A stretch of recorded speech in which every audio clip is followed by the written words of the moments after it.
mom, you can give everything, but if the dad isn't around, you still have a broken kid. A kid being raised with one parent, do you think that kid is broken? Yes. Okay. It was so good talking to y'all. Blake. Hey guys, and welcome to Little Black Book 91. Let me bring this actually closer because it's easier. Welcome to Little Black Book 91. We're talking to you guys about Ready to Love. Yes, we're back here giving you guys the lives on Ready to Love. I'm still in Ghana, by the way, so forgive me. Let me turn the camera a little bit so I'm more in the middle. Don't watch the background. All right, cool. So, talking to you guys about Ready to Love. We're dealing with the first episode. It's been a manic one already. A few fights here and there. When I say fights, that's probably me exaggerating a little bit. But one of the main arguments we saw on this particular one was Corvaya and also Blake going at it with a conversation around kids, him having three different baby mothers. I'm going to be very honest with you guys. Last time this happened, I said it and then I backtracked because I didn't want to be rude. But I'm going to say it again. And I mean this respectfully, but disrespectfully, but respectfully, because what I really mean is when we're doing a show, because it is a show, okay? This is not normal dating pool. This isn't you going to a dating arena or whatever. This is a show where they choose candidates. Why would you intentionally choose? And so I'm going to put the blame on Own as well, because you chose this person. Why would you choose somebody who has three separate baby mothers? Okay, all right. And I said this last time when we had this, when we had the woman doing this similar thing where they chose somebody who's a woman who had, I think, two or three baby fathers, I was mortified, and I'm mortified again. Why are we choosing somebody with three baby mothers? We're supposed to be choosing the best of the best towards this show because it is a show that's trying to find love, right? So you have the opportunity. So this part here, listen, don't get it twisted. Don't get it twisted. I've worked with Owen, you guys know this already, but I'm gonna hold everybody accountable, including myself. You already know. I already got myself into a last season. Okay. But there's no way you chose Blake.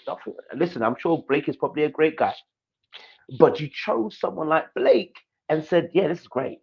Let's put somebody in there who's got three baby mothers, separate, different times, like the age, and it's like, so it spans because it's 22, it's 16, it's 9. It's like, yo, 22, 16 is 6 years, 16, 9 is 7. What's going on? What's really going on? That's a lot of years to have learned a lesson. Now, this for me concerns me, and I'll tell you why having three baby mothers with extensive years between the kids concerns me. It concerns me because we've had three separate situations where it seems like it will look like from the outskirts, and I'm sure he might have a different story to tell. Fantastic. He can come on here, hopefully, and tell his side of the story, just like we had Dante come on and tell us his side of the story. But it does tell me something, right? It tells me something. 22, I think it was 16, I think it was 9. Okay. All right. What it tells me is that we're struggling to vet the women that we're with. Now, listen, don't get it twisted. If it was a woman, I would be like, wait, how is she having three baby fathers? Like, yo, what's she doing? If a man's out here having three baby mothers at 22, 16, 9, at one point, I do have to ask, where is the wisdom in that movement?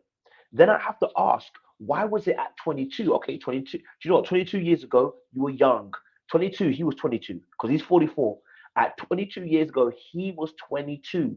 It's a mistake. You done, you make mistakes. Not only a mistake, right? But sir, then 6 years later, so this is not even like, what? You have two girls pregnant in the same time and da da da da. Do you know what I mean? Then 6 years later, to learn a lesson, you don't. You have another child, another one, and then another 7 years later, you have another kid. So now I'm asking the key question here: what is in the mindset that we have three kids, three different women? What was happening, right? I need to know. Because you might be unlucky the first time. Maybe condom breaks. Maybe you got too involved. Maybe it was just one of those things. The second time, you're like, you're 6 years later. Ooh. 3 times? No, sir. At that point, it's a pattern. We need to ask some serious questions as to your viability here in terms of you vetting the woman that you're with, because the relationships are not working out as well. Okay. And then vetting your decision making as to why we're having children, just like that. Right. The second part on this particular situation also too is in the ask this question. There's a debate that happens between himself and Corvaya. Let's have a little look at the little debate. I'm okay with a man challenging me, but I don't want to be belittled. I don't want to date anyone who's condescending. So right now, Blake's giving me butthole. Okay, so another situation with Blake, obviously in this situation as well, they spoke about Blake's um, particular, and if you guys don't know Blake, let me put a little picture up. So I just realized that I'm talking about these characters and I already know their faces already, but this is Blake. If you don't know him already, this is Blake. If I can put up on the screen. So this is Blake. For those of you who don't know, good looking. Listen, very good looking guy. Very, very good looking. Well put together. He dresses well. He's tall. He's handsome. Hair on point. You know what I'm saying? The guy's a good looking guy. So I'm sure he never. I'm sure he never was short of suitors, right? But what we're getting from the ladies is he's arrogant, right? Now, listen, hey, I want to balance the equation very momentarily by saying, well, in some aspect, maybe he is arrogant, but maybe also because he's good looking, whenever you do say something, it can come off a bit more arrogant than it actually is. There's a thin line between arrogance and confidence. But when you feel like you just know it, the thing about knowing it all, when people start to feel like you know it all, that could be where the arrogance is coming in. Let's be real here. We didn't get to hear much of the conversation between himself and Corvea, and we didn't really get to hear necessarily the arrogance. Um, we heard a conversation with him and Natasha. Again, I didn't really get to hear the arrogance in that particular conversation. If I talk about evidentially, like proving it, I didn't really hear the arrogance in any of the conversations that they actually had. There was some madness in there, in terms of what he said. Yeah, three baby mothers, 87% ready to have kids, to not have kids. But then you said not long ago to Natasha that you definitely don't want kids. He's playing a game, yeah. But arrogance, I didn't really get to hear any of that evidentially, meaning I didn't get to see that on the screen. But I'm going to take their word for it and just say, okay, so they're both Natasha versus Corvea situations, which we can address. The Natasha situation with Blake in terms of his arrogance, I will say though there is a little bit of insecurity on Natasha's part here when it comes to um, Blake, uh, you know, um, situation, because she actually said, oh, about his looks or whatever, and how she didn't like pretty guys, didn't like guys that are good look, really, really good looking. So I think there's a little bit of insecurity there from her own side in terms of why she may even be more favored towards calling him arrogant per se. But we can still take on what she'd said as him being arrogant. Then we've got obviously Conveyor having a conversation with Blake in terms of being arrogant. And I'm going to say this: I think Blake and Conveyor are made for each other in some aspects. Sounds kind of mad, right? I don't know. Maybe the ladies might like this. Maybe the ladies might not like this because a couple seasons back they were cheering for Sabrina.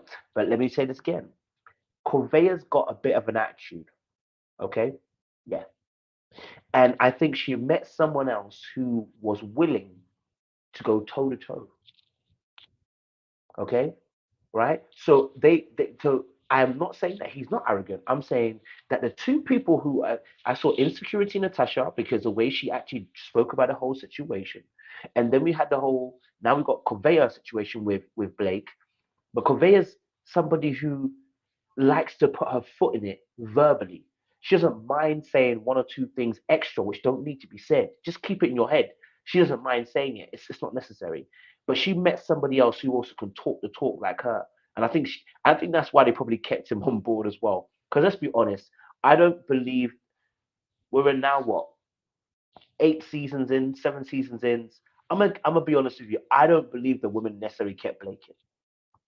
I don't know if they kept him. I don't think they kept Blake in. I think that was a show, that was a production move. I don't think they kept him in. But let's say they did keep him in. And who is calling me on this number? It's a Ghana number. Why are they calling me? I've not ordered their food. Okay, cool. Sorry. So yeah. Anyway, sorry about that. I got a call for there. So yeah, back to what I was saying. So yes, I am. So dealing with obviously Corvaya and the Blake situation between the two of them. You know, and we're going to talk about Blake and we're going to talk about Dre and why the Dre situation is interesting as well. Listen, short goons just don't win, and the reality is, in such a situation, short goons don't win. But we'll talk about more about that. But yes, Blake definitely, I believe, um, had the energy that would match Corvaya's kind of rough around the edges. You know what I mean? And he's good looking enough to get away with it as well.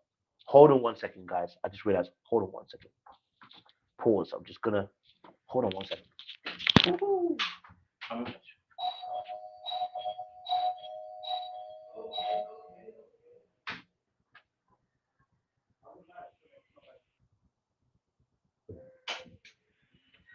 Whew. We back, guys. Sorry about it. Yeah. So, what was I back to saying? So, back to obviously Blake's situation. You know, Blake and Colbert's situation, their conversation. There was a really interesting conversation that was going on between the two of them, right? So, about broken homes.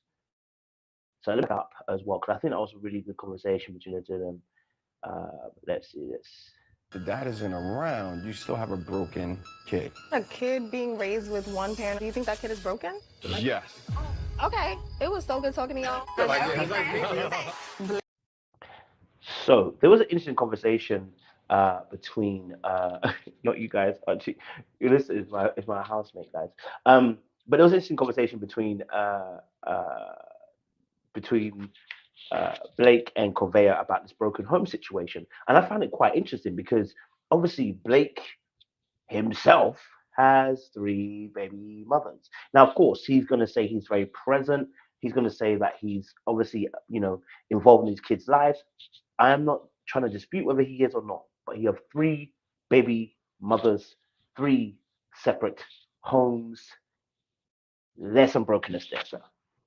Right? So, like you're also part of that situation of broken homes, right? Because we've broken away from the traditional 2-parent home. You know what I mean? Someone says I'm a boxer. I'm in shorts, guys. It was shorts. We've broken away from the traditional 3-parent home. And so in this instance, I say 2-parent home, sorry. So in this instance, Blake isn't free from that particular dynamic that he's describing, or at least fighting for with Conveyor, because I think he's talking about a single mother being a broken home. So I'm going to ask this question to the audience first and foremost. Okay, being if a child comes from a single home, is it a broken home? It's a question I'm asking to you guys in the audience. You can put it in the chat if you're live.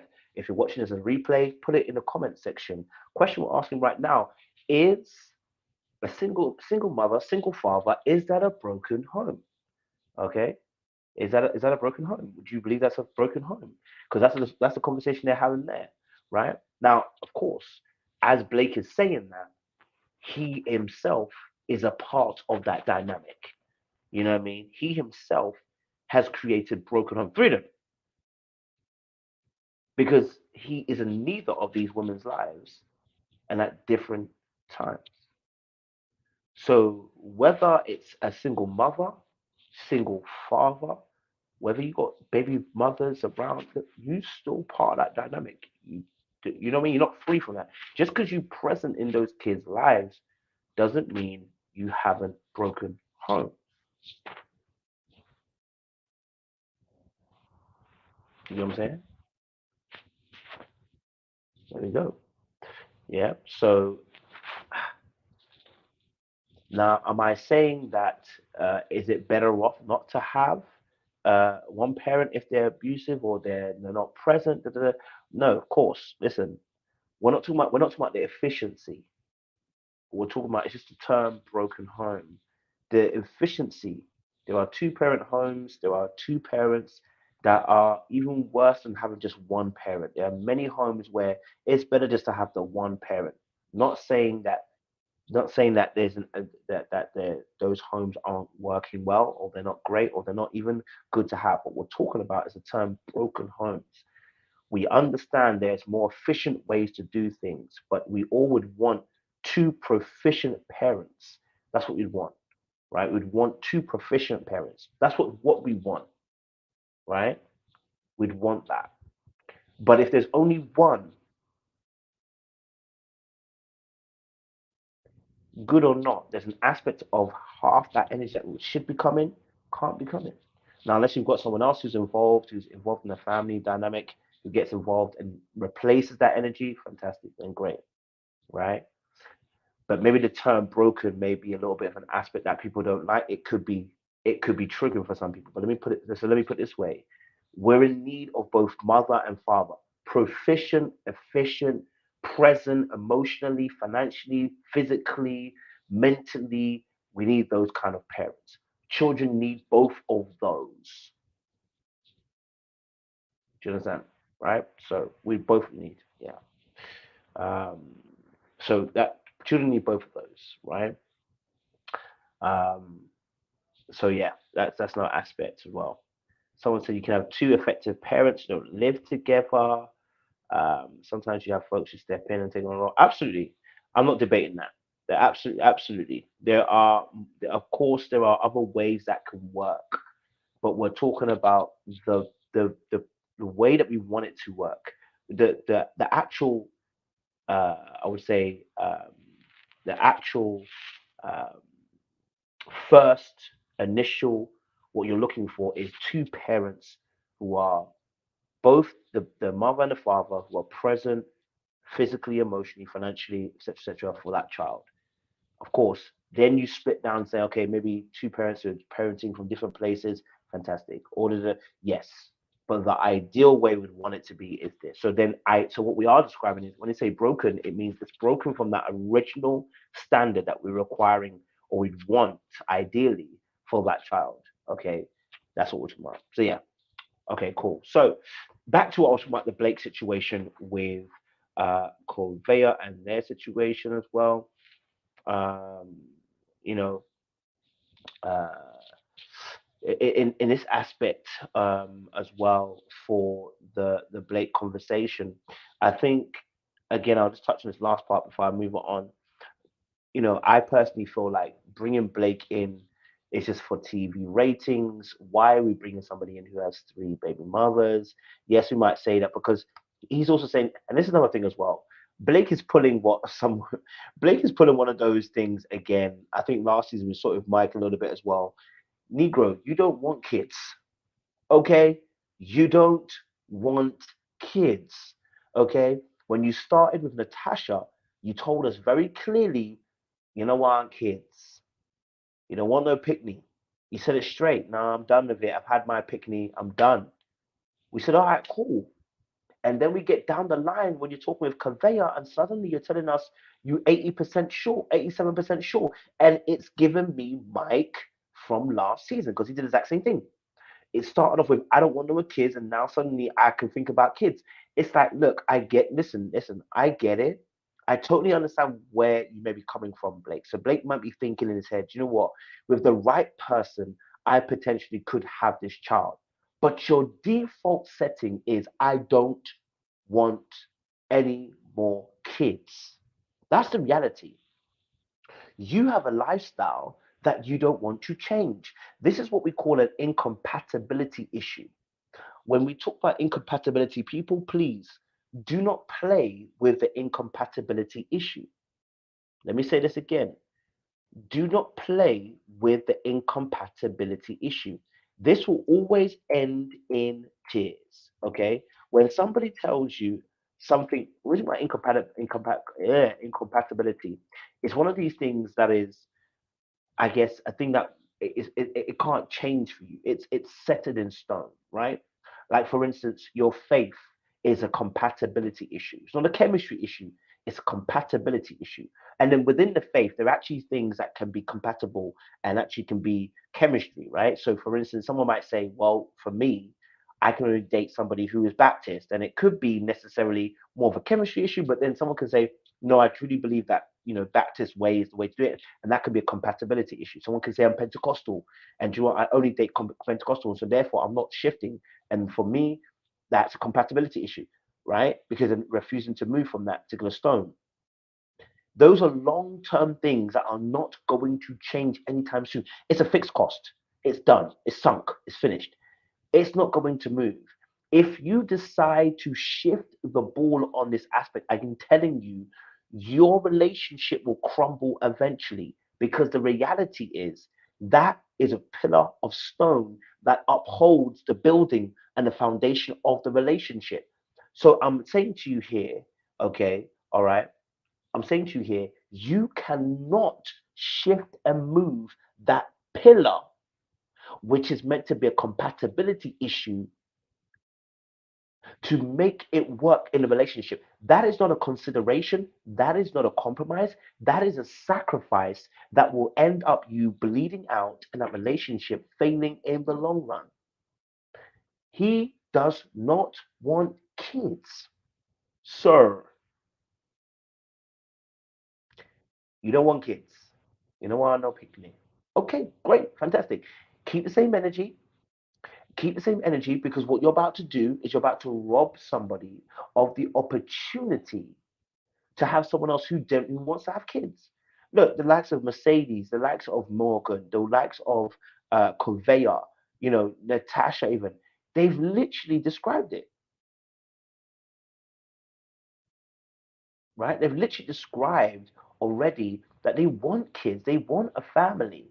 So when they say they want a family, you at that point, when you now describe your compatibility at this point, and you mention you don't want kids, keep the same energy.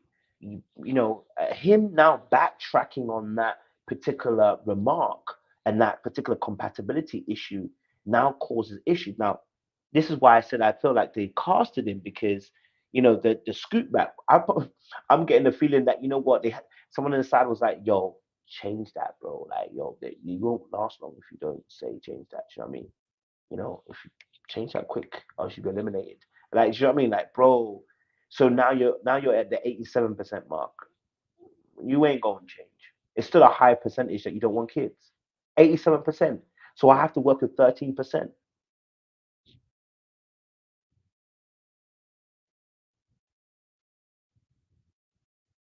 You know, I have to work with 13%. No, sorry. Thank you very much. No, no, no, no. No, no, no, no, no. No, no, no, no. No, thank you. No. No, sorry. We will not have it. We will not have it, sir. Now, back with the Blake situation and Blake versus, I'm going to call it Blake versus Dre, because I think this was very interesting. I love this situation, Blake versus Dre. And I'll tell you why I loved the Blake versus Dre, because it is the reality of this life, unfortunately. Now, I know a lot of ladies are going to say, and maybe they won't actually, maybe the ladies will just tell the truth, right? Of course, listen, look, a lot of my audience, you're very intelligent, you're very smart, you think with your head, you reason and you critically think. So I appreciate my audience for that. The reality is not everybody does this. And the reality is the bare minimum, the uh, the nah, let me I want to communicate and I want this to land correctly so the ladies can understand it fully. So it's not trying to draw them out necessarily, but I'm trying to draw you out, but not draw you out, right? Let me put it this way. Um, because there's a competition, Ready to Love is a competition because people get voted off. So it's a competition. Because there's a competition, because there are 8 men and 8 women, right? It forces your viewpoint to narrow at the 8 people. Now, out of the 8 people, you've now got to choose the best from the bunch. Now, I'm going to talk about the psychological thing that's happening here. If you were choosing a basketball team, yeah, and those 8 men were lined up, would Dre come to your mind as one of your top 5 picks? Without even watching them play, would Dre come up into your top 5 picks? No, he wouldn't. Why? Because his height alone would make you think,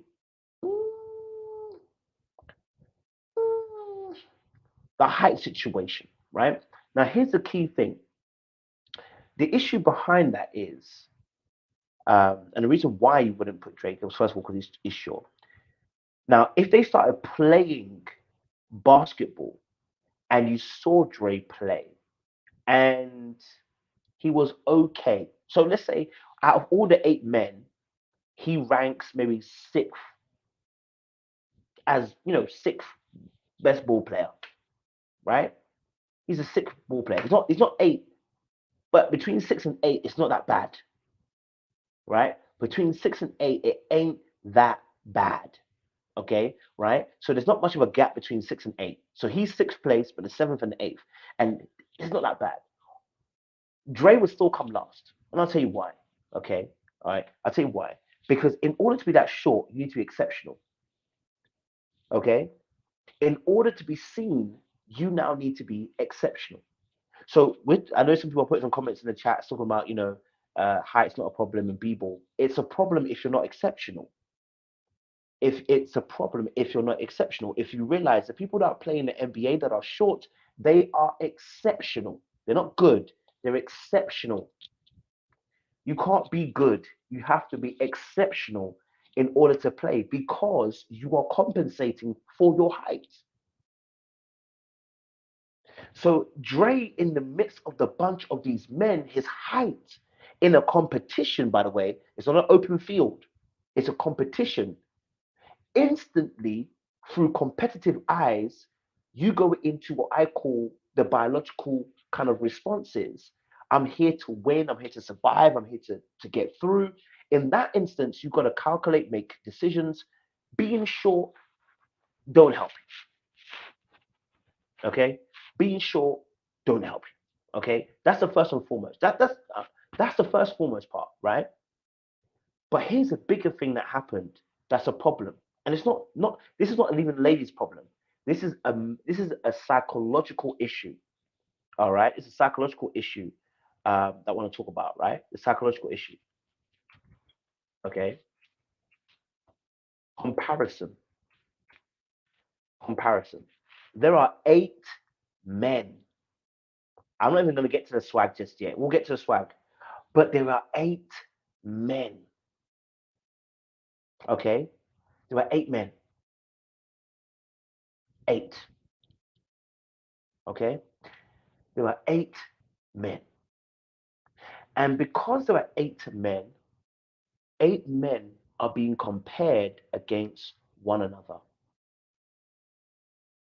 When you compare men or women against each other, okay, things that are a deficit, things that are advantages become very clear, right? Very clear. So let me give you an example. The man them will always be honest with me. I know you man them will be honest. The ladies might not be so honest because they don't want to expose themselves. But the man them, we can say this, right?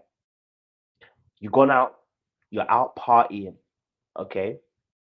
The ladies, they do this too. It's happened to them. Trust me. And if you've gone out, you've been partying, yeah? You meet one girl. Girl's looking good, yeah? Girl's looking good. Then she introduces you to her friends. And the friends are fire. How do you compare that girl now to the rest of the group? Do you still believe you've got the best of the bunch? See, when comparison comes in, we start to change our perception, right? So context is very important. How you meet somebody is very important, and in what context you meet them. But if you see three girls, okay, let me make it a bit more easier because I said if you met one person one time, I'm just saying this: you meet three women all at the same time. The girl, listen, I'm so sorry, ladies, it might repeat. One girl might be a 5, one girl might be a 6, one girl might be a 9. Yeah. Now let me put this frankly. The fact that the one girl is a 9 makes the other two girls suffer the more because they're being compared to the 9.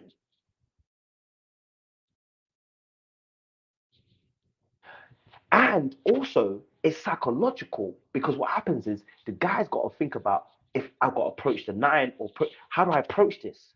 Just be real. Comparison happens, right? When you are right next to someone, comparisons happen. And when you're ready to love, you're being compared the whole entire time. Exactly, Phil. Phil, tell the truth. Phil knows exactly what I'm talking about.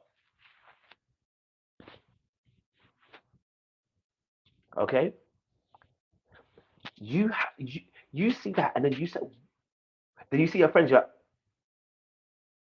so now comparison is the thief of joy because now I see you as the other. I'm like, well, damn,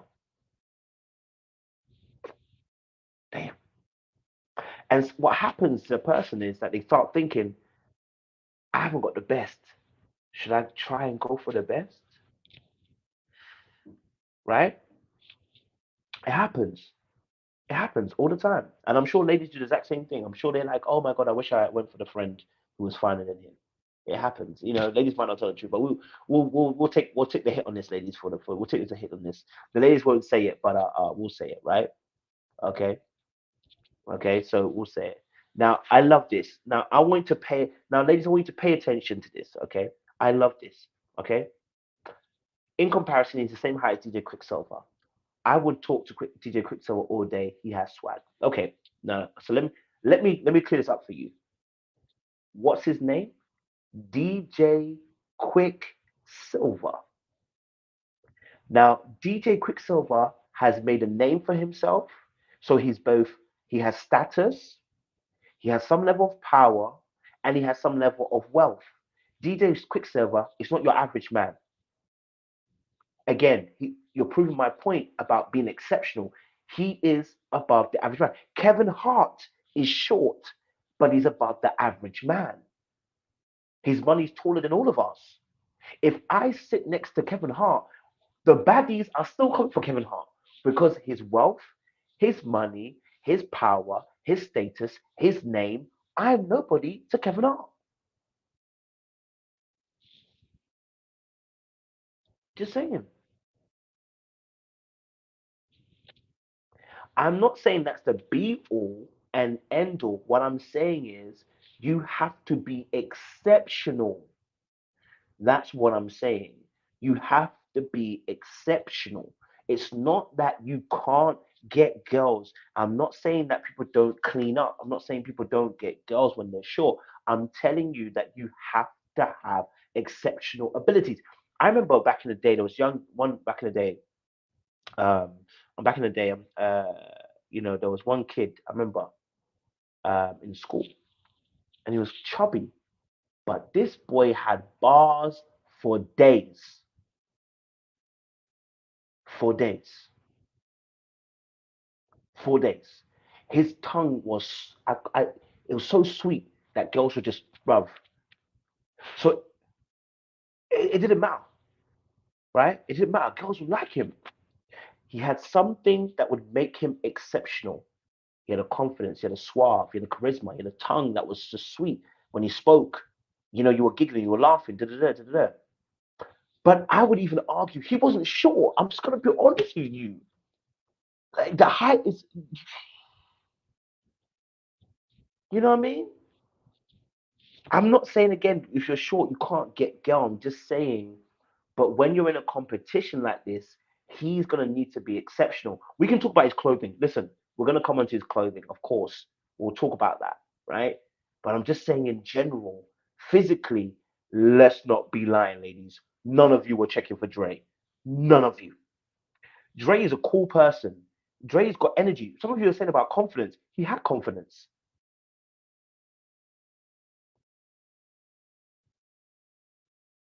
You guys are saying Dre didn't have confidence. Dre had confidence. He was chatting to the ladies, having cracking jokes, making laughs. He had confidence. What more confidence did you want to see from Dre? Ladies, what more did you want to see from Dre? What you're saying, what you really are saying is you wanted to see exceptionality from him. You wanted to see him so sharp that he eclipsed all the other men, proving my exact point because he was confident. There was nothing that he was unconfident. He was having conversations. He cracked a few jokes. He remembered somebody was even working as an air flight attendant. You know what I mean? Even at the end, he said to himself, "Oh, I thought I was even making good inroads." So what's the lack of confidence? What's the lack of confidence, ladies? There's no lack of confidence. What you're talking about is you want him to be exceptional. That even when he enters a room, you notice him.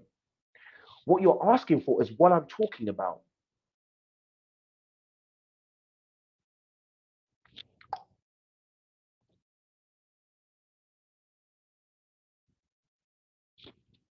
He done everything. He spoke. He talked to the ladies.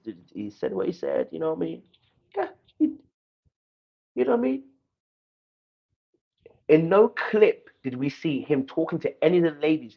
From what we saw from the evidence, that anybody can say, you know what? When he spoke to ladies, it was looked like he wasn't confident. No, it was normal. Like a couple of seasons back, we had another guy that was that was a bit more unconfident.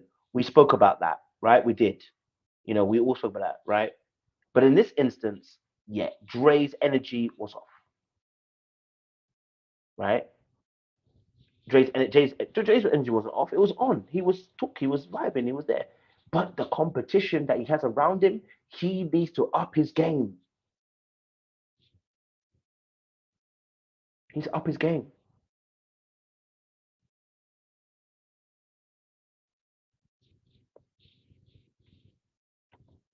Yes, Regina. He wouldn't have given the ladies to make them feel safe around. Absolutely. So he would have to up his game.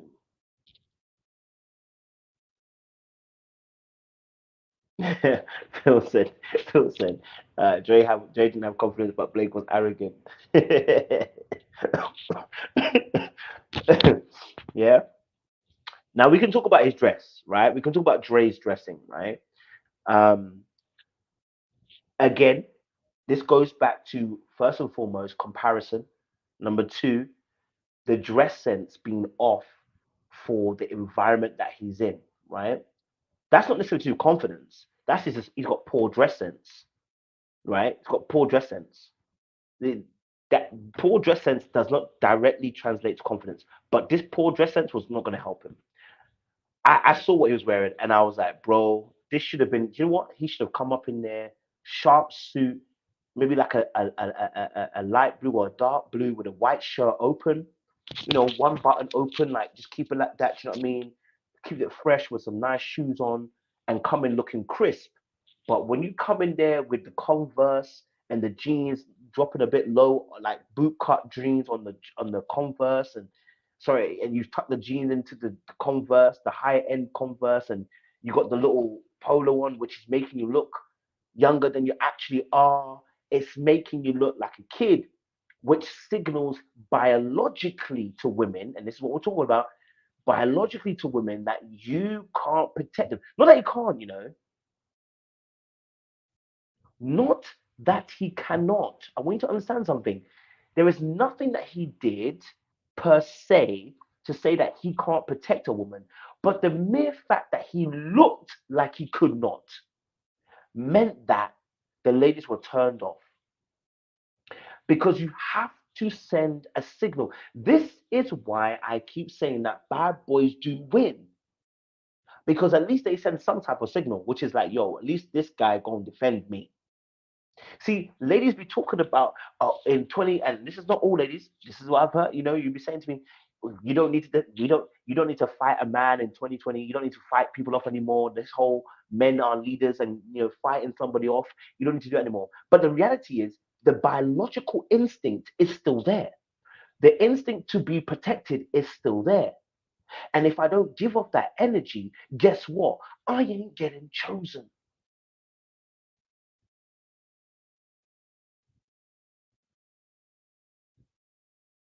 So all of that encompassing,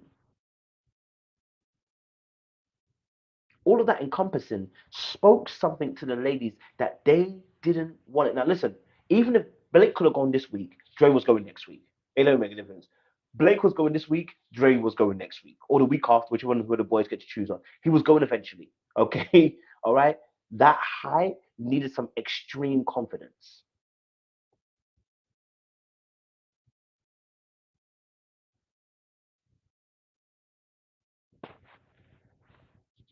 So yes, absolutely sure.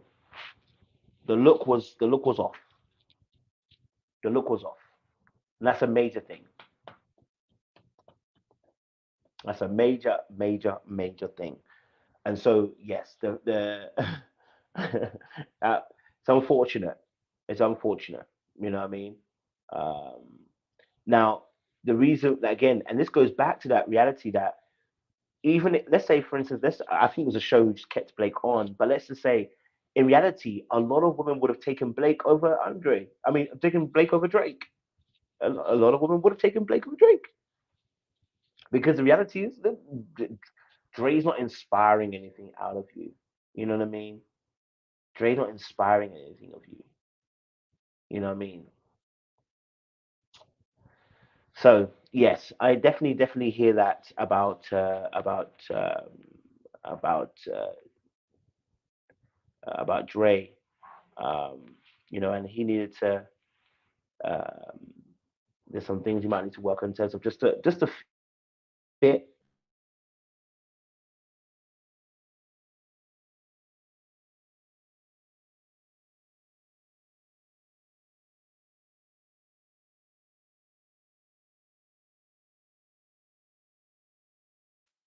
Sorry, went out there because he needs to impose himself, but not in a way that's going to be aggressive, but be assertive.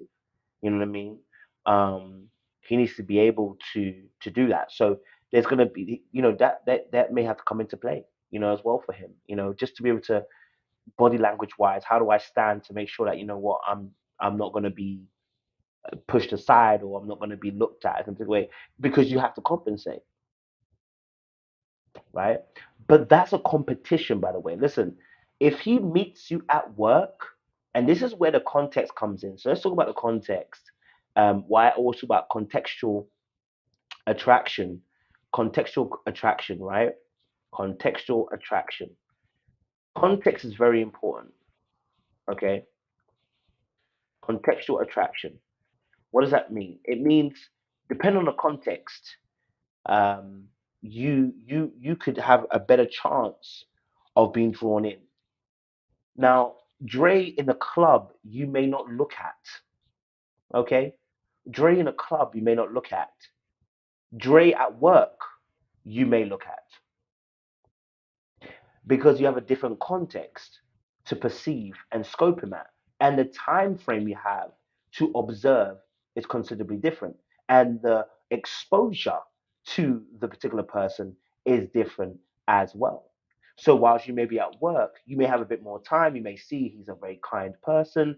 You may see he's punctual. You may see, he's appreciative. You may see he has, that he, does things quite well. And so you might have a different perception if he then approaches you at work than when he approaches you in the club. If you approach in a club, you mean you're in a club, and what you're in the club. Most times we are basing things based on what we see the outer exterior, and then we make judgments after by going on dates, whatever, whatever. But at work, you have time to observe people. You have time to see them. You have time to meet them. You have time to um, be around them. And so you have a different aspect or different perception of that particular person. And in fact, I talk about this particular issue as well, which is how uh, the attraction uh, levels change at work. Because sometimes I feel like people that maybe are, your fours, your fives, your six, suddenly they become really hot to you at work because you're spending 8 hours with them. Do you know what I mean? You wouldn't even look at them outside. Suddenly you're looking at them because they're at work. You're spending 8 hours, right? So contextual attraction happens. It's one of the biggest ways to be drawn to somebody is to have maximum time of exposure to be able to be perceived in all different lights. But if you were to do it simply by just attraction and physicality, Dre don't win. And that's the difficulty behind people who are in the club, those people that are out and about, because you only get to meet them for a short amount of time. And you got to expose yourself to that person in a particular way, right? It be like that, you know? So someone said that's why Pam from the Office show was a 10. Lol. That is very true. That's a perfect example. Perfect example. You know, perfect example, right? So yes, that's an absolutely important part as well. Elsie says she doesn't mix with co-workers. Totally understand. Totally understand. Okay, let's talk a little bit then as well about Corvaya, because she had her situation. If you don't know Corvaya, this is Corvaya. Corvaya had her situation with Lyndon, and she told him in no uncertain words what she was expecting. Yeah, that was interesting what she did, because I think she's very much in her right um, to express not wanting to live, um, with somebody, but living alone, right? I think she's absolutely within her right to. But I think the way she expressed it, it brought me concern, and then it's giving me very much Sabrina vibes from a few seasons back as well. Um, and I was like, okay, yeah, this is they. I was like, baby, I need you. It's tone it down. Okay, tone it down a little bit. Yeah, we get it that you have a standard, but you're saying extra things that need not be said. Some things just don't need to be said. Conveyor. If I can find the clip, hopefully I get the right clip. I don't know if I'm going to get the right clip. Hopefully the right one. Wanted a strong man to help me when I kind of fall. Sorry about that, guys. I think we Find that connection. It's like, hey, what am I gonna do? Settle for less than what I've already had? No. No. You like how the lightning came down when you said that last? Okay, so this situation, this situation with conveyor. Listen, look, we appreciate people for having standards and boundaries. We preach about it every single day. We want people to have absolute boundaries and standards. We want you to have the expectations. We expect it. Now, here's the thing. When you express that, how do you express it is what's key. I always talk about this. It is not the message, oftentimes, it's the delivery of the message. Some of you don't know how to deliver a message, both men and women I'm talking to right now. You don't know how to deliver a message. Why are you delivering the message like the way you're delivering it? Delivery is king. Okay? When you're delivering your message, delivery is king. And the way she delivered part of the message with the added extra oomph at the end was the problem. The initial delivery was fine. It was the little oomph at the end. Now, I want to be fair, watching that clip, can I say this? Watching that clip, we don't actually see her mouth move on that part where she says, what am I going to do? Settle? Um, and so, in that aspect, it may not be that actual clip that she said it in. I have to be fair. It may be an edited clip.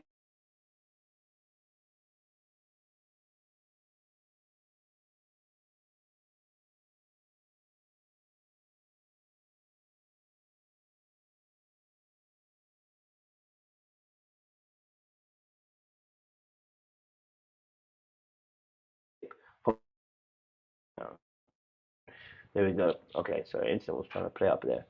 Okay, so yeah, it could be, it could be that, right? But we're gonna take it as it is for now. We're gonna take it as it is for now, and I'll say I'll take the energy for what it is, because just like what we said, what I said with the Blake situation, we don't really necessarily have all the evidence for that, but by the conversation that she had there were two times where she said some, well, at least that clip was a bit more edited, but the other part where I think, who was she talking to earlier on, and I'm forgetting the person's name, and she said something, I can't remember. I'm sorry for what she said. I have to look for my notes. Let me go for my notes and get it. And I was like, oh, maybe.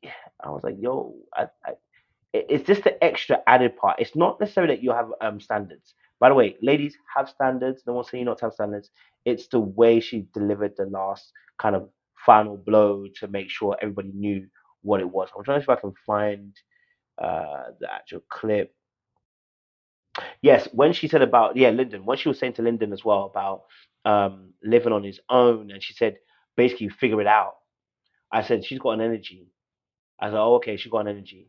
That's not just a one-off, which is why I said that clip was the clip that she put there. I don't know if I can find. Oh, do I have that clip? Let me see if I can find it for you guys. See if I can find the actual. Less than what I've already had? No. Sir, I can only see myself living with my husband, the father of my children, and so if you're not ready to live alone, then you're definitely not ready to date me. You're looking for somewhere right now, and you're also working every day. It's hard to just actually find. Okay, so after that particular clip, I'm gonna play the next one because after that clip, that's when she says it. Right, I think it's on my next one. I'm gonna find it for you. She then goes. He's talking about obviously, look, I got given 1 month's notice. I got to move out. Da, da, da, da. And she's like, basically, listen, well, you know what? Basically, it's like you just got to figure it out. And I was like, yeah, you don't need to say it. Like you can think it, but you don't need to say it. And the inability to not realize that you're saying it is a problem because that's a self-awareness issue. You're not realizing, and not realizing that you don't need to say everything you think, right? Which is going to put you into lines of conflict with people, right? It's going to put you into conflict lines with people, and that is going to come off abrasive. It's going to come off like you like an argument, or you're like you said, judgmental. It's unnecessary at that point. You know what I mean? So maybe an extra question asking what's going on with the house or whatever, whatever. Okay, cool, cool, cool. All right. But even if you don't think, even if you don't, even if he's bullcrapping you, it's a mental note. Oh, okay, cool, great. Because the need to say something there, even though you feel like he's bullcrapping, means that you're going to say something elsewhere. And I told you about this, guys, last year. I told you this happened with the whole Caden situation. Love Caden, by the way. You know she's always invited back to this channel. But I told her the exact same thing. You have an inability not to keep quiet. You just want to say whatever you want to say, and that is going to rub up most people up the wrong way. That's going to cause you issues in the dating world. That's going to be an issue you're going to find in your relationship. Your partner will say, you don't need to say this.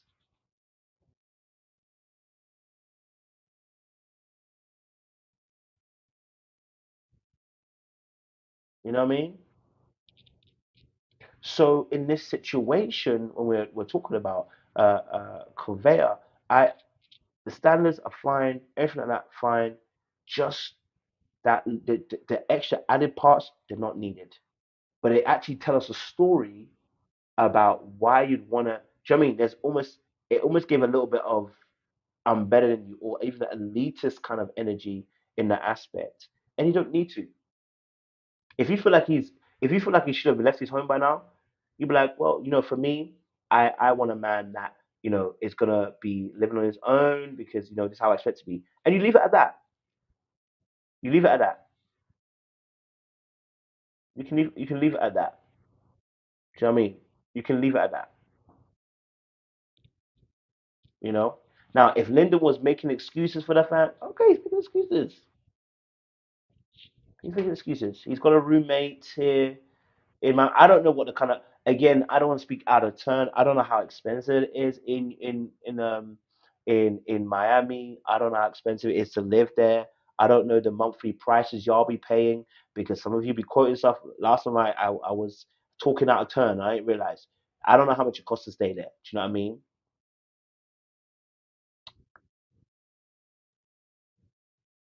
So I'm not going to start shooting a brother down. Do you know what I mean? But I can understand. If you've grown to a certain age, um, people might be expecting you to live on your own and have your own place. Hey, that's what I'm going to say. You know, um, you know. Either way, the key question here, and I'm gonna say this. I'm gonna say this, right? Um, what Lyndon really should have said, and this is the reality of things.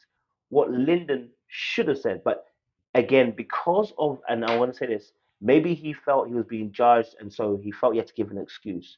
But the reality is, the truth is your truth. Okay, right? Your truth is your truth. If and here's the thing, if you're living with a roommate, and this is where confidence also comes in too, because you're not gonna let somebody just take you there. Do you know what I mean? If someone's saying that to you, you know your truth, which is, hey, look, yeah, no, I'm living on my own. Right now, I've been looking for a place. I haven't actually found a place I actually like right now, so I'm staying with a roommate until then. When I find a place I like, I'm gonna be there. Simple. Right? But he kind of made an excuse about the situation by saying, oh, Orlando kicked me out a month ago. Da, da, da. It sounded like a whinge rather than actually saying, hey, do you know what? The reality is, I'm looking for a new place. I haven't found one yet. On the lookout. So the tone of what he said sounded like an excuse rather than actually being, look, I'm actually on the lookout. No, I'm on the lookout. I'm comfortable because I know I'm actually. So it's, and I tell you, if he was actually looking, then his tone probably would have been different. Now, he might have been slightly offended by the way she came at him, so maybe that's why he came the way he did. But then at the same time, he might have come a bit more combative. He sounded more like he was trying to, hey, there's a reason why I'm in this situation, rather than say, look, the reality is, look, I had a month to go. They said I have to get out. I'm on the lookout for a new place. That's where I'm at. But then he started saying, it's so hard. I'm starting looking. So when he started saying that, okay, when he started saying that, at that point, that's when it became an issue. You know what I'm saying? Um, and so that's also another thing that he had to look out for, because at that point he started saying, "Oh, uh, you know, uh, it's hard." No, well, once you start saying it's hard, that's where the issue comes in. Reality is, guys, I'm not looking, or I am looking. I'm looking for a place. You know what I mean? And right now, I'm staying with a roommate until I get that place. When I get that place, fantastic, I'm moving. You're not gonna make me feel bad about the fact I'm looking for a place. You know what I mean? If you want to discount me, I want to say, sure, this is exactly what I'm doing. You know what I'm saying? So he might have felt a little bit defensive about the way she approached the situation, but um, you know, um, that's up to her. Do you know what I mean? It'd be like that. Do you know what I mean? It get like that. But you know, he's indefinitely obviously crossed her out from his list, and I totally understand that. Yeah, listen, you gotta do what you gotta do. Uh, honestly, Lisa, I know. I will be honest with you. Um,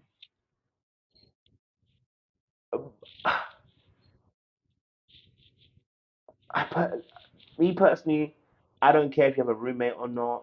I guess it's, you know what I mean, like in this day and age with this financial situation we're in right now, like, but I get it. Maybe that's one of her ways of being able to express and see how um the person has a financial income of a certain level. Maybe that's her way of qualifying. I don't know. But I would just say, at the end of the day, you can miss somebody great in that aspect. I don't think how staying without a roommate in this day and age isn't important. What's important is you got financial acumen. Is his credit score good? You know, is a credit score good? You might want to ask that question. You know what I mean? So, you know, that's the question we need to ask in, you know what I mean? Those ones. But I get it. I'm not gonna be mad at it. That's her standard, that's her standard, isn't it? I'm not trying to shoot that down. Um, you know. But if it's but again, it depends. If it's and again, I think someone put in the chat, is it temporary or is it something that is permanent? You know what I mean? Is it temporary or is it permanent? And that's the key question as well. You know, maybe it was temporary, but maybe it's permanent. You know what I mean? Um, that's also a question as well. Yeah. Woo! Yes. It's a crazy ass. All right, cool. Who? I'll tell you who I am. I don't know if I can get it up. That sounds wrong, but you know what I mean. These two here.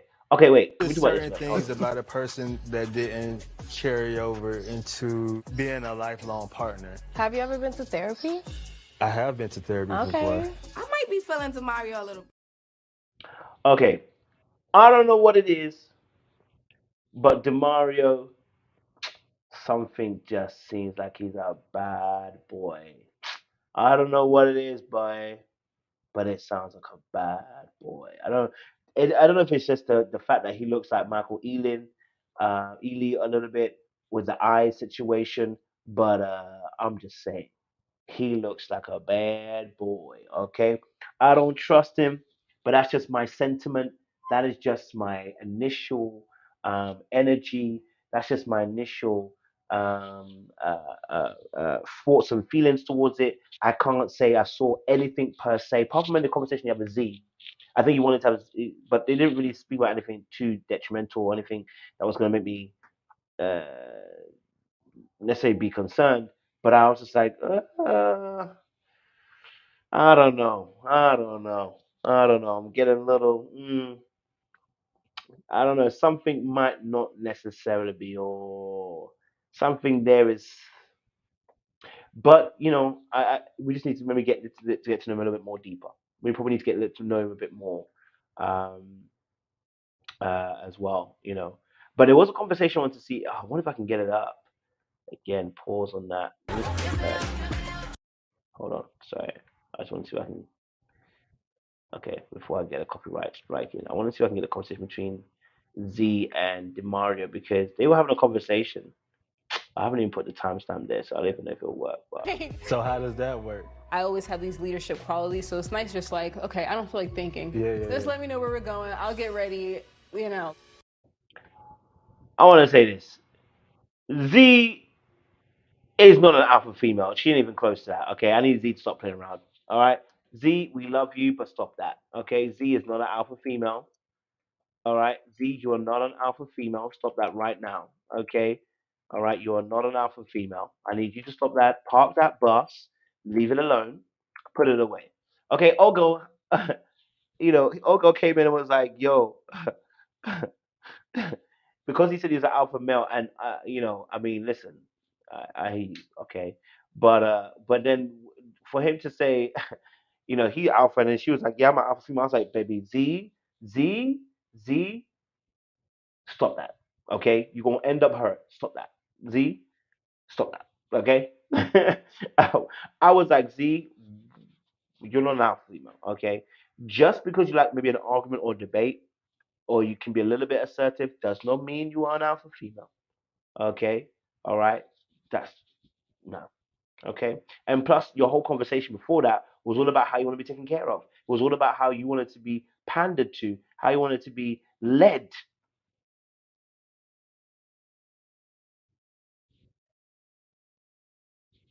I need you to chill, babe. Okay? Leave it alone. Okay? Leave that alone. Okay? None of this alpha female stuff. Let's leave that right where it needs to be. Okay? Yes, absolutely, Phil. You smack on. People pleaser. Yep. She says things that she thinks men will like. Absolutely. I think absolutely that is absolutely it. I'm with you on that. I'm definitely with you on that. 100%. Now,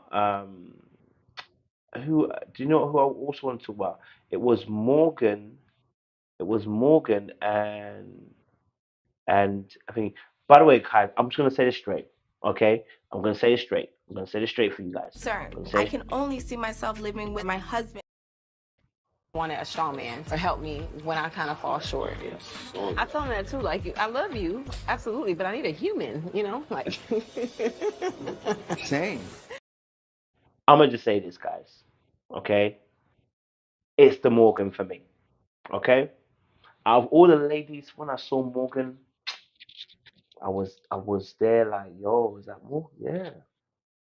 Mm, this woman's a fine woman. Morgan is fine. But you know what is stressing me out about Morgan? She looks like she's got the Nigerian blood in her. And that is heartbreak. So I'm gonna stay clear. Okay? But Morgan is hella fine. Oh my days. Fine. Like fine. Like fine. Like fine. Let me say it. Fine. You don't have to even finish the sentence. She's fine. You understand what I'm saying? Yeah? Whoever's Morgan's friend, I need you to message her, tell her Kojo said she's fine. Not even fine, she's fine. Just saying. Okay? She's fine. Okay? Like people said, more PTSD, bro. PTSD galore. Okay? Niger PTSD. I don't play with the Nigerians no more. I'm so sorry. Um, I don't play with them. Okay? All right? I'm sorry. I don't play with them anymore. Y'all win. Fatality. Be easy. Okay? But if you don't know, this is Morgan. Do you know what it was? I don't know what it is, but it's the look at the eye, it's the lip. Baby too fine.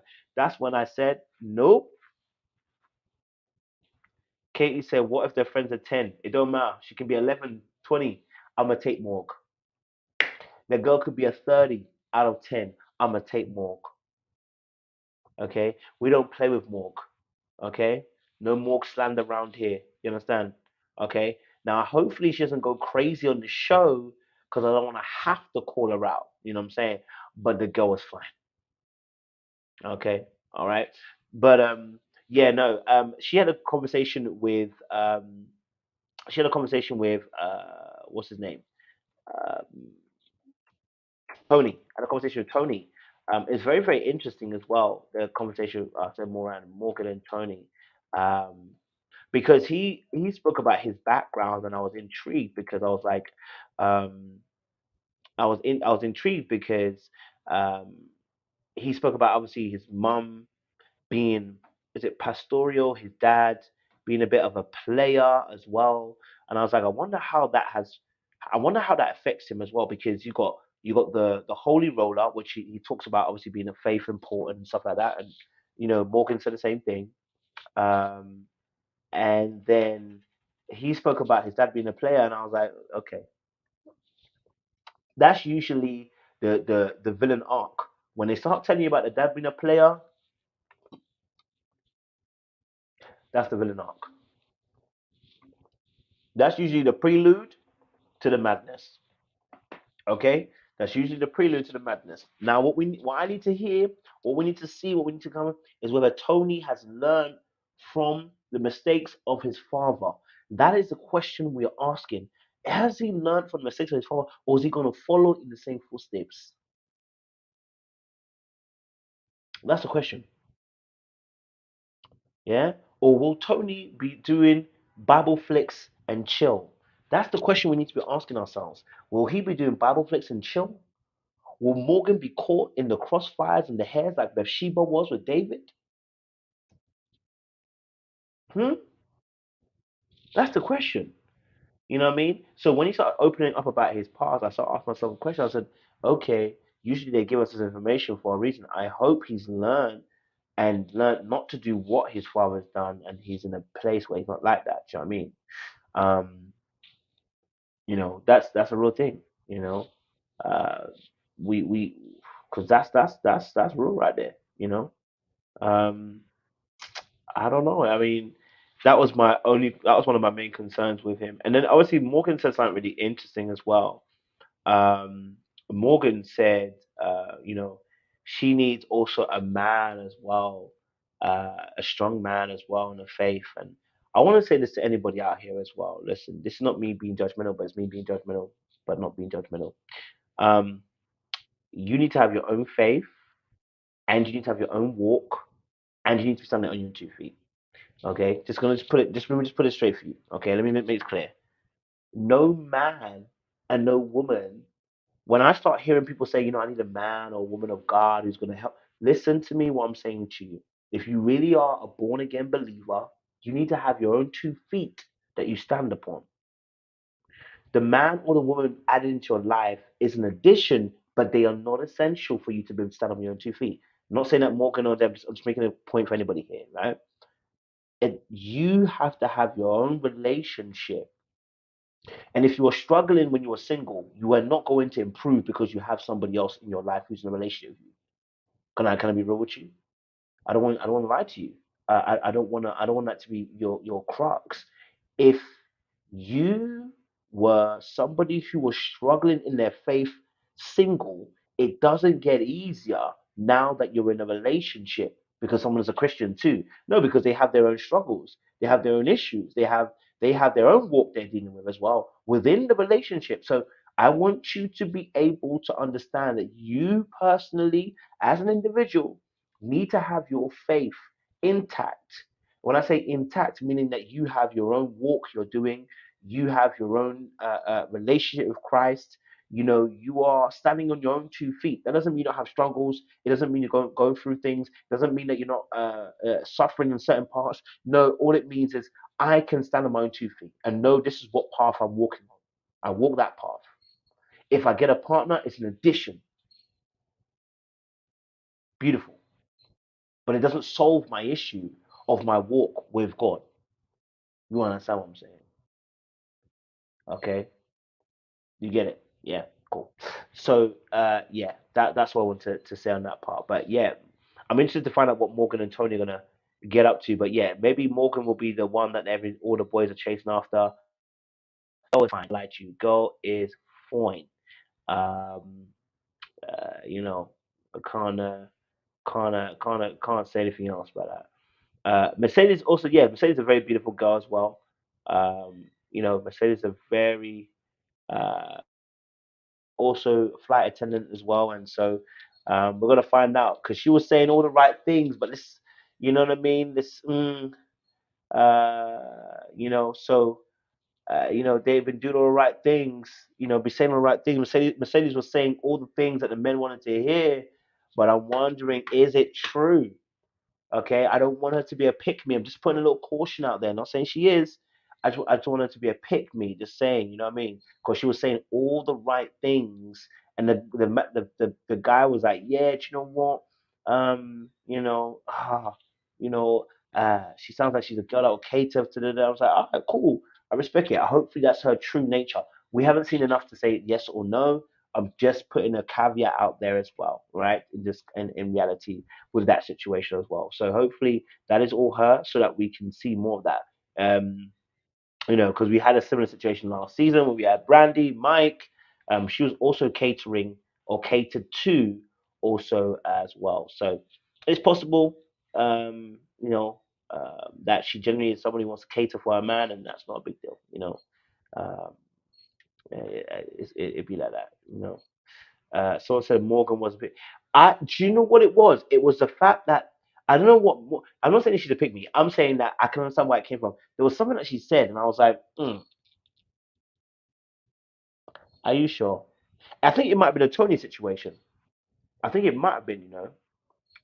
Was she talking to Demario? Maybe she was talking to her. I want to just at my notes. I know I put something down like that when she was talking, and I was like, just a short mental note on that one. I said, okay. Um, oh, I don't think I have it put down then. I thought I did, but I guess I don't. But I'm not saying she is, just saying I can see where people might be coming from that as well. That there may be, her instigating. Morgan. Listen, Morgan's a smart woman. She know what she did. Okay, okay. She knows exactly what she did. She's gonna drag that. She's gonna drag you into her game, and you going. And I told you that I saw her smile, and I said, That she's giving me Nigerian blood. I said, she's giving me Nigerian blood. She fwink, fwink. That I said, don't play with that one. Nigerian blood, thick through and wondrous. You go play at your own exposure, at your own peril. You go find them. Okay. Um, let's see. Who else? Anyone else that we've missed off at the moment? I think that's pretty much it at the moment. Um, Yeah, no one really came through anything at the moment. We're gonna have to wait for episode 2 to get a bit more information on. Um, you know, so I don't know. I'm I'm gonna get Corey out of it. Corey said, "Listen, she sounds like she cook as well." I said, "Okay." What do you guys think about Blue? Well, I had a short bit of conversation. We didn't hear much. We saw a little bit of that. As well. Oh, Natasha. Natasha. Oh, yes. Natasha got voted off. Natasha got voted off. Yeah. Phew. I don't even. Do you know what it was? I don't even know really too tough what she even did. Like, I mean, it was between her and Z, and I guess obviously she just didn't connect with the guys. We didn't get to see much. Okay, we didn't get to see much. I'll be honest with you. There wasn't much that was saying why should we vote off. I just think that she obviously, in terms of is that Suan? That's not Suan. That's Natasha. Suan is the one that's got the Suan is different. That's Tasha. Suan is different. Suan. This is Suan, right? This is Suan. Tasha is the other one. There are two attorneys. Tasha is the other attorney. This one here, right? So, yeah, no. So, yeah, so Natasha, obviously, I don't know. It wasn't much to go on. I mean, Judge, we only got one real good conversation deeply from her, really, where she obviously spoke to Blake. I think that conversation itself was telling, though, in terms of how she dealt with it. She was definitely nervous, and Blake made her feel nervous a little bit. I think she doesn't do pretty boys, which we found out, we knew. Um, she had a conversation with Dre, but that wasn't really going anywhere. Oh, that's not even her. That's Marcia. My bad. Um, there wasn't really much to go on. I'll be honest with you, for Tash. I don't know. There wasn't much to go on.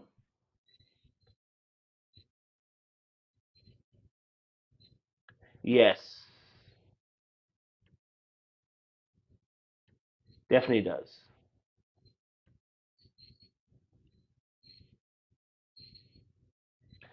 So yeah, there wasn't much to go on. I'll be honest with you.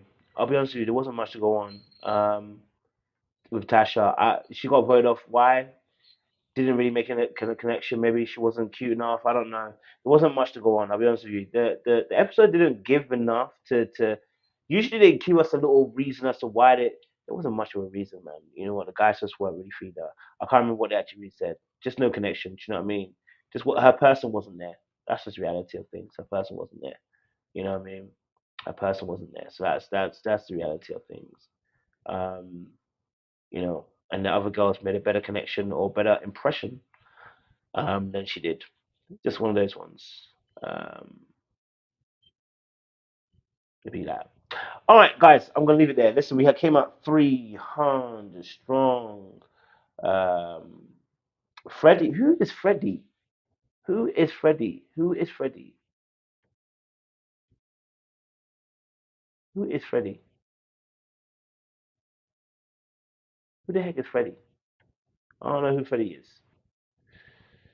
Um, was that engagement orchestrated? I guess so because they've already been engaged, isn't it? We saw them on their channel. We saw them on the internet already. So they just probably just did it for TV. Which actually we can have a conversation about that. That's the end conversation we can have about. Actually, sorry, we can have a conversation about that as well. Um, um, let's have a conversation about Simone and Rashid. And I wanted to say, listen, you know me, I'm gonna keep it real. I love Simone and Rashid. Now, of course, if they were never on the show, they may have never met. But can I be honest? Can the show take all the credit for that? I mean, if they did, fair enough. But then we have to look at the actual percentages, and it's not looking good, bruv. It's not looking good at all when we look at the percentages. Because when we start looking at it, when we start looking at the situation, you start realizing really and truly, Julie, Wheel Up the Blood Clot, here, you guys have one person that have got together enough that are now out of 8 seasons that are going to marry. That's kind of mad, right? So, but I love the fact they brought them back because it gave people inspiration. I think if people were more focused on the compatibility issue, if they were more, I think they need a bit more help in this scenario in terms of maybe some things that will guide these people to look in a bit more deeper below the surface of these people. But I don't think that would even change anything, really honestly. I don't think it would change anything per se, um, as well. So I don't know. Um, uh, Personally, I get it. They're the poster child now. They are what Jason and what's her name again? I've forgotten. Jason and what's her name? Liz. They are what Jason and Liz were supposed to be. They are what Liz and Jason were supposed to be, but obviously it fell apart. But obviously, Simone and Rashid are legit. We've seen them. If you follow them on social media, I speak to them behind the scenes. They've always been legit. But they are what Jason and Liz were going to be, but then it fell apart. Do you get me? So, in some sense, without the show, they might not have ever met. But the reality is, they were, Simone and Rashid have to do work outside of the show. You know what I mean? But without the show, they would have never met. So that's what we can say, you know? So it'd be like that. But listen, guys, I'm gonna love you and leave it there. You know, we're gonna talk some more as well. Now I'm aware I haven't done the Married at First Sight one. I've actually watched Married at First Sight. I've got my notes, and baby, no, we gotta talk about Married at First Sight. No, we gotta talk about Married at First Sight. I'm gonna do a live. Maybe I can do one. Can I do one a little bit later on? I might be on a little bit later on. I'm not going. I don't believe I'm going anywhere. I'll do one later on for Married at First Sight because, baby, let me tell you something. Yeah, conversations need to be had. Okay, conversations need to be had because people are out here moving mad. Let's talk about Kirsten. Okay, all right. Talk about the Kirsten and Shaquille situation. Okay, Kirsten and Shaquille situation because that's about to be a bomb. That's gonna be a bomb. You know that's gonna be a bomb. You know that's gonna be a bomb. Okay, all right. You know that's gonna pop off. Okay, so yeah, we're gonna talk about all those people them and talk about the situations there. We'll be back to the proper lives next week where I'll have the panels and stuff. I just don't want to do it here because like the Wi-Fi don't be kicking up the way you need to kick. So you know what I mean? So but yeah, we'll definitely do uh, some other shorter lives so that we can in the meantime. But yeah, I appreciate you guys. Make sure you guys stay locked and you stay loaded. We'll be fully back next week, but we'll put a few videos out in between that time, and then we're in Ghana till the end of the week. So much love and appreciation, guys. We'll see you again very, very soon. And we'll end on this lovely, lovely note here. But I'm ready to make it official. So